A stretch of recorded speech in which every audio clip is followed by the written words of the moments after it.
Michelle is a musician with albums released as Everyone Except Me and artist behind the post-apocalyptic webcomic Stray Cats.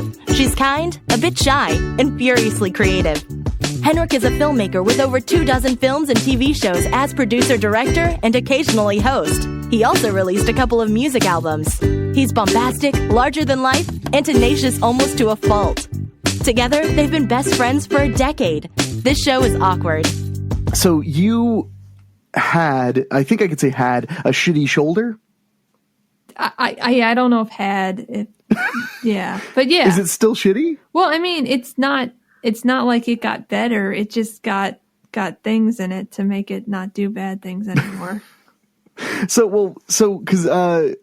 What exactly was wrong with your shoulder? It has a thing that it's always done where those things are like damn it, I don't know what the words are. You know, like it's like it's loose, like it's not right. It's able to like sublux, which would be like not completely pop out of the socket, but get really close to it. But then I actually dislocated it, and ever since then, it's not been okay. So. And did you dislocate that when you were a kid? I dislocated it when I was a teenager. Okay. I fell down a sand dune and dislocated it. How did I not know the sand dune part? How do you? No, you must know and just have like forgotten. How would I forget about a sand dune? It was a really big sand dune. I would hope. It's like a really big sand dune. Where did you find a really big sand dune? In the Outer Banks in North Carolina. There's the, like biggest sand dunes on, in some geographical area like the East Coast or something like that. Yeah. Really big sand dunes. So people go and stand on them, like kind of fall down them. Well, no, you run down them, but like, cause they're really, really big. And so like people will go up like at sunset and you watch the sunset and it's really nice. But then kids run down them as well. And I ran down one and I fell. How old were you? I don't know. Like maybe 15, maybe like 15 or something. Okay. And you fell down it and dislocated your shoulder? Yes. Okay. Because I was thinking of another story you told me, but that was you broke your arm, right? Yeah, no, when you were younger? I've broken my arms. Yes. You've broken both of your arms? Yeah, you must know that. Yeah. How? Okay, because the one I was thinking of was when you were really young and a boy was chasing you. Yeah. And you wanted him to catch you? Yeah, so I pretended to fall, and I felt like, where when you have in a house where your floor, like you have carpet, and then it meets it was tile. So there's like a threshold, that connects it. I fell right over there, and I fell way too hard, and I broke my arm. I would assume you fell really hard. Well, that's a hell of a fake fall. Yeah. I fake fell so good, I broke a bone. Yeah, I was really good at it. So. I've always felt like in our time as friends, I've always felt like that was like the ultimate like sum it up to Michelle is like I was running from this boy and then I decided I wanted him to catch me, so I fell on purpose and broke my arm. Yeah. So wait, so you broke. Which arm was that, right or left? I think that was my right arm, right? Okay.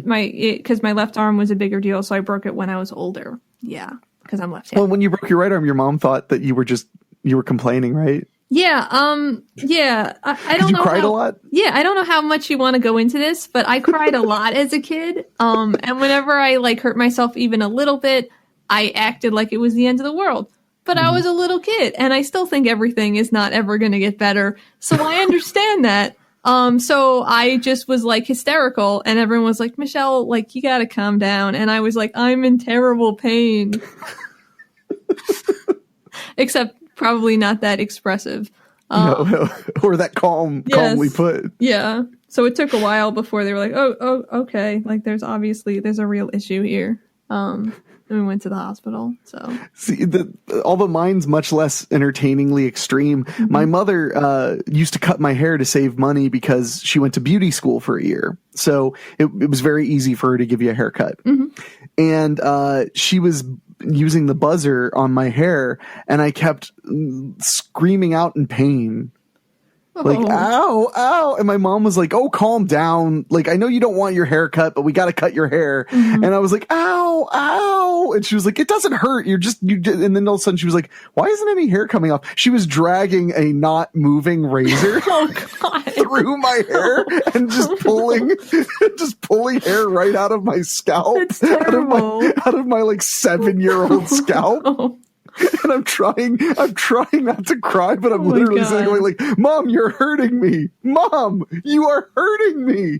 I am in a great deal of pain. Why do you not care? I was also a kid who cried a lot. It's hard to be a kid who cries a lot. Especially now, you know. But okay, so I'm just, my mind is blown. I knew you broke an arm.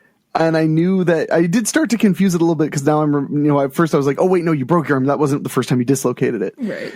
But I didn't know about the sand dune. That's just incredible. It was just visually. It was probably worse than you think because I fell down, and since I have a history of subluxing my shoulders, I was like, uh-oh, my shoulder dislocated. I will just put it back in. And I tried for a while, and then I was like, okay, I'm in really big trouble. And so then an ambulance had to come. It was not good. It doesn't sound good. Did the ambulance drive up the dune? Was it like you were in the Sahara Desert? I don't think the ambulance did, but like a little like golf carty thing. It was not like, it is not like a sand dune that's like right off a road. Like you have to walk to it. I don't think dunes tend to develop right next to asphalt. Well, I think that we put asphalt next to dunes though. So the Lord Jesus Christ puts the asphalt where he chooses. Okay. I don't want to hear any of this liberal crap about asphalt is man-made. Anyway. Yeah, okay. Wow. So, but then you broke your other arm. When was this? That was when I was living in New Jersey because the first time it was like when I was like 4. So right. I broke my other arm when I was, I guess, still in like elementary school. So maybe I was like 7, something like that around. And I just like, we had like a swing set in my backyard and people were jumping off the side of the slide. And, oh God. And you got to understand, I mean, I'm sure you understand if you've seen a swing set, like a buy from a store swing set for kids with like a little slide, it's not that high up. It really isn't. And I just like jumped off the side of the slide and landed on my arm somehow and broke it. And no one believed me that time either. Again, because you cry too much? Yeah. But that's how I was like, hey, I've done this before. I'm pretty sure this is broken. And it still took a while before anybody was like, okay, we'll go to the hospital. And that time, like, on the way back, I was like, I told you I broke my arm. Like, I told you. It reminds me of that old the joke about, like, on their tombstone, it just says, I told you I was sick. Yeah. No, so I was not an adventurous child at all. So I did not break any bones. But what I did do is the thing, I don't know about you. You grew up on the East Coast and I grew up in Ohio. I don't know did you have parents and you know people looking out for you who would constantly say like you're going to crack your head open, like don't do that, you'll crack your head open. That was a thing they always said. Yeah, not really. No. They probably used a different nomenclature or something about like you're going to bust your whatever. Well, where I lived, everybody always said like you do that, you'll crack your head open. That was the thing they always said. So I was not the kid that would leap off of things. I was not the kid that would do any of that stuff. I was a very indoor child, but I would admire the kids who would do cool stuff. I would always like watch them do things like, the thing I got obsessed with that I really wanted to do was hang upside down on like the pull bar. You know, like little swing bar where they would pull themselves upside down and then they'd hook their legs and hang from their legs. Yeah. I thought that was like the coolest thing ever, and it was all I wanted to do. So my babysitter at the time was an older lady, and she had a little playground swing set in her backyard. And I would try and try and try, but I would always chicken out. I would start to get upside down, but I'd always chicken out, you know, and fall back. Well, one afternoon, I didn't chicken out, and I let my legs, went far enough forward that I was completely upside down. And I was like, oh man, I'm hanging upside down. And I was so excited by it. I didn't hook my legs because I was just like, wow, I'm hanging upside down. And my grip slipped and I fell headfirst onto a pointed rock. Oh no. And I cracked my head open. Oh no. So I'll never, because you remember we described like when you're in pain and everybody's like, oh, get over it. That is not what happened in this case. Oh yeah. I got up and I opened the back door and I said, I fell off the playground, and the babysitter walked into the room and screamed. Did you hit that spot that like your head just gushes blood? Yeah, right by the hairline. Yeah. I still have a little scar. And I guess you could see like a tiny bit of skull is what I heard. Oh God. I was too afraid to look at it. Yeah. And my only memory is her getting me in the car and driving me straight to the hospital. And then as they were getting ready to pull me into the operating room just to stitch it up, hearing my mom's high heels clacking as she was like running through the hallway from work, to come and be there with me while they did the stitches. And I remember the stitches hurting not too bad. And I thought they'd hurt a lot. Yeah. And then I looked like Frankenstein for like, I think it was only like 3 stitches. I mean, I was little. I don't even know how old I was. Maybe 7, 6, 5. I mean, like very young. But that's only one time that I made my poor babysitter scream bloody murder, by the way. Yeah, because again, I wasn't that adventurous of a kid. Like I broke a toe once. Oh, yeah, that's not great. No, and that was like when I was like 14, I kicked the door frame or something. Yeah, that's how you do it. So, yeah, that's how you do it. Yeah. That's the way to do it. I'm riding my bike around the neighborhood. I was super pumped because I learned how to ride a bike. And I started riding it really fast. And my babysitter had a driveway. You know when driveways they get really kind of like pockmarky, like they have like pieces out of them. They get kind of they get very textured. Yeah. Just from being old, like they because they were made out of that type of cement that has like gravel and rocks in it. And that shit just kind of comes out. That's an old thing. They don't really do that anymore, like they used to. So there's just like pock marks, like big hunks. It's a very unsmooth surface. Right. Well, I friggin' wreck my bike. I don't even remember how. Maybe I hit something maybe I hit the grass or something and just flew off my bike. But I flew off my bike and slid right across this like jagged driveway, wrists first. And I cut my wrists. Oh my God. I'm dead serious. Like, they bled a lot. And I remember getting up from crashing and blood running down both of my arms, down the back of my arms, like covered in blood. Oh my God.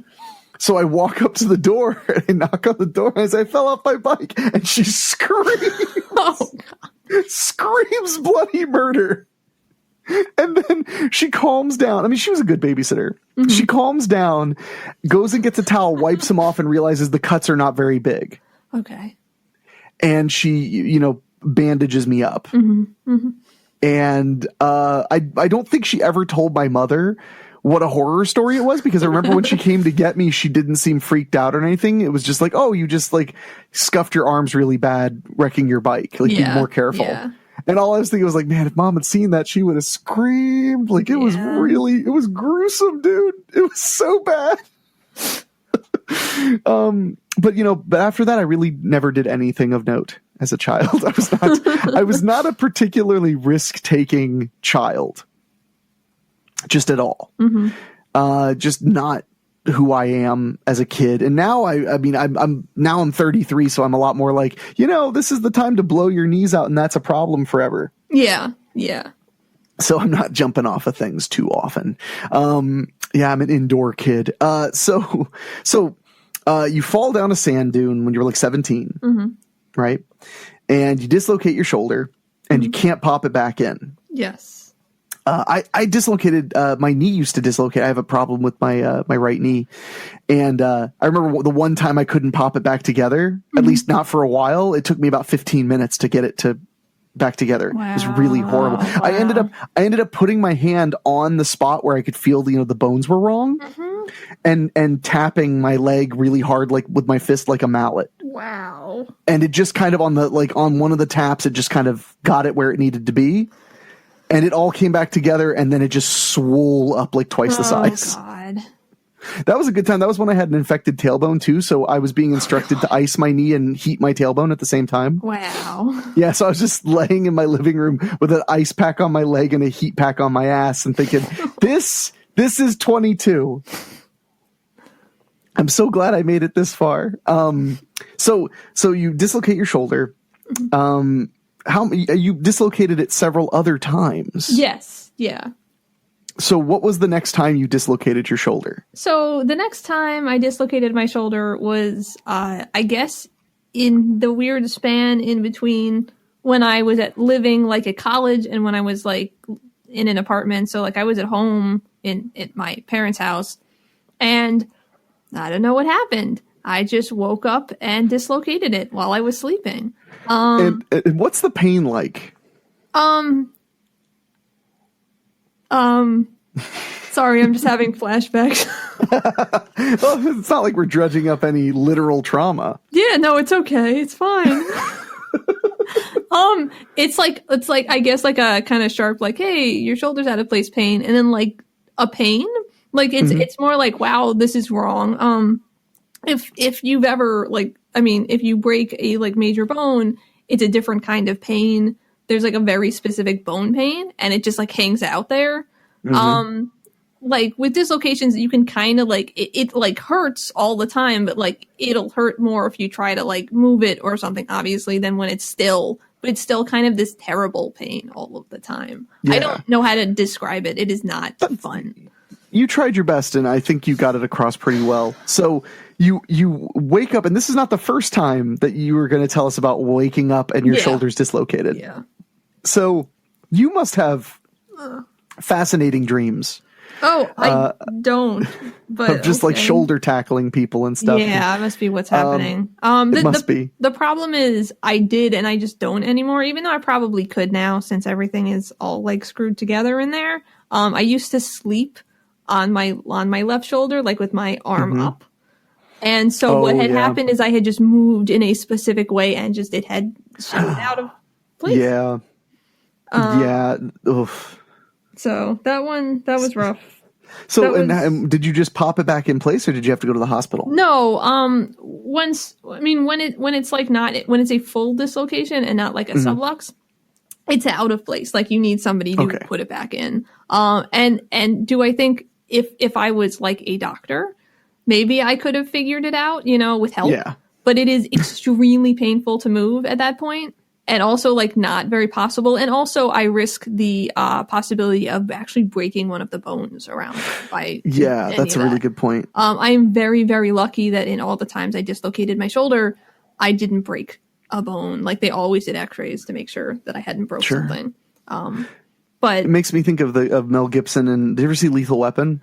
Yes. Yeah, he dislocates his shoulder for bar bets and stuff. So you went to the hospital. They pop it back in. What happened? Well, no, it's worse than that. That's what happened the second time I dislocated it when I was sleeping. The first time I dislocated my sleeping, I was just not wearing clothes because I was sleeping. I remember this story. So, like, first of all, like, I had to. I don't remember like what happened because my mom was home. It was. I think I like had to go to work that day too, so I had to like call Hot Topic and be like, hey, like, I can't come in. I'm going to the hospital. But I gotta go there. Yeah, but like, I don't remember if I just called until like, cause our rooms were like right next to each other. So if I just like called out until somebody heard me, that might've been what happened. Cause like I couldn't like really figure out how to get up, because it hurt so much. So she like found me and then called the ambulance, and then I went to the hospital. So that was fun. Well, but you left out the entire fun part. So this is the second time you dislocated it while you were sleeping, right? That was the first time I dislocated it. The first time you dislocated it while sleeping was the one where you were sleeping naked. Yes. The second time I was not naked. Thank God. So, okay, well then let's stick to the naked one first. So, Okay. So you did the ambulance come, or how did you get to the hospital? Yeah, we called an came. ambulance and they came, and my neighbors all went to their windows and then called and made sure we weren't dead. But an ambulance came and they had to figure out how to get me out of the bed and then put a towel or sheet over me. Just like everything you don't want to happen, basically. This wasn't that long ago, was it?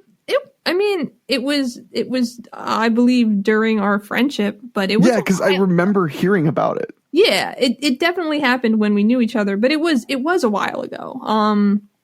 Maybe, okay, so I was back in Philly by 2012, so maybe it was in like 2009 or 2010, maybe that kind of place. It had to have been in 2010 because I feel like if it was in 2009, that would just be too obvious because that was such a terrible year. Yeah, it was probably like in 2010 or something. Okay, no, I do remember this. Because I remember you just telling me like Anna was naked. Yeah, and it's just all the things you don't want to ever happened.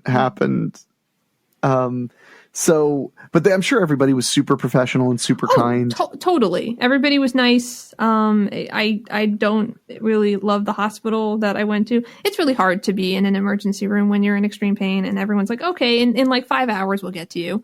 But yeah. Besides that, like no complaints. Oh wait, yeah, no, that was the really bad. Wait, which one was that? Oh no, that was the terrible hospital one, I think. Oh yeah. Where I went there and the doctor, cause it was definitely Princeton. It went there and they were like the doctor came in eventually and was like, hey, we're going to like try to put it back in place. They like had taken x-rays and they're like, yeah, it looks like it's probably not too hard. And my mom was there, obviously, cause she had been in the house when this happened.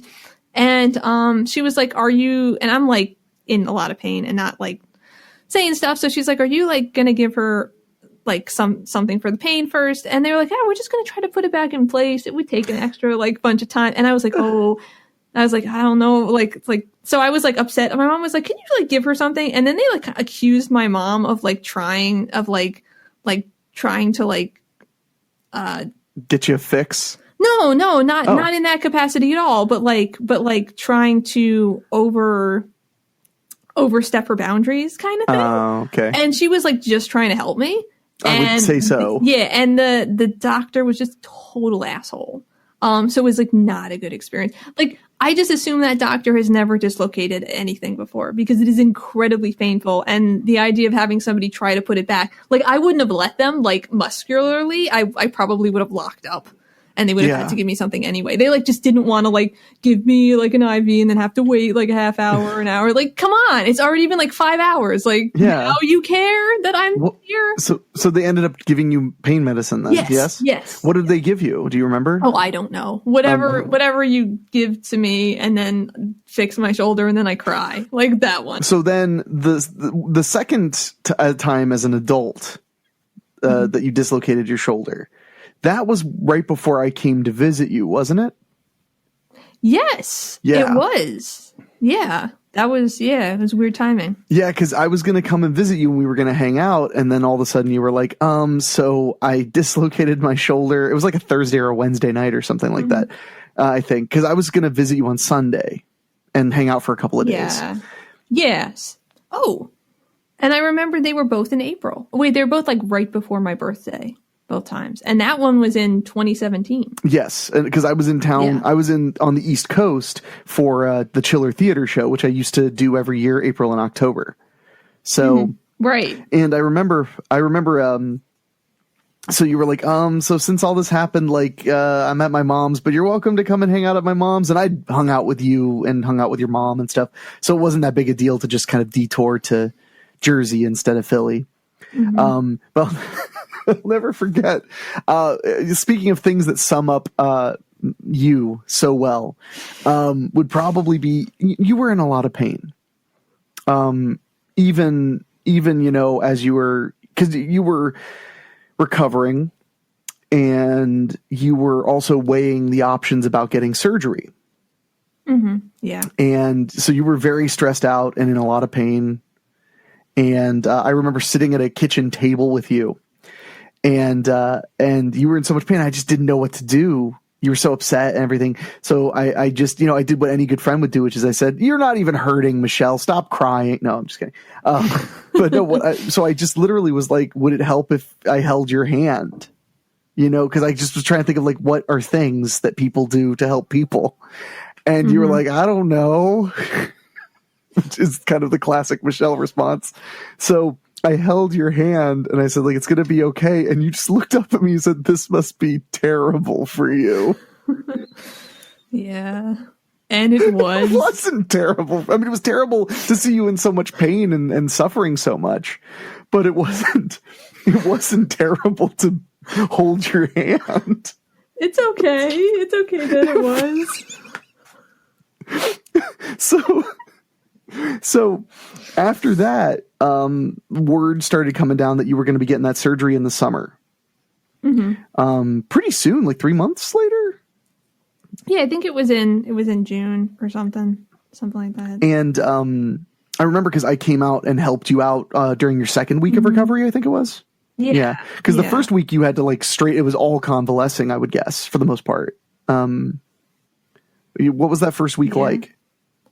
Yeah, no, it was like not good. It was like for like lots of reasons it was not good. Well, your pain medicine made you really, really nauseous, right? No, that was in the past. Okay. I told them that and they said like, "Oh, we'll give you this kind. We'll give you super Vicodin because that makes you the least amount nauseous." And they also gave me something else, like an anti-nausea type thing with it to take. So I was actually okay. Oh, good. It just made me like really tired, like it would. So yeah. But I was still in like a lot of pain, and like it was really hard to walk because just the movement of anything was a big deal. Oh yeah, definitely. So you go in for the surgery. It went well, right? Mm-hmm. Yeah. And you get out and you go. Did you have to stay the night? You didn't have to stay the night, right? No, it was just. I mean, when they cut my gut open, I didn't have to stay the night.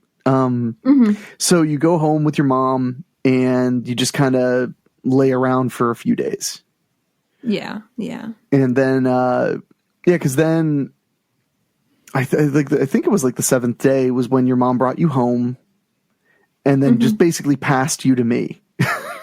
Yeah. I think she was around for a couple of days. Yeah. Or at least a day or two at my house. Yeah. So yeah, exactly though. Yeah. And then I came out because your mom, you guys were, I remember because the way it all came up was that, your mom was talking about how they were going to manage to help you, like how much time they're going to have to take off, blah, blah, blah, blah, blah, all that stuff.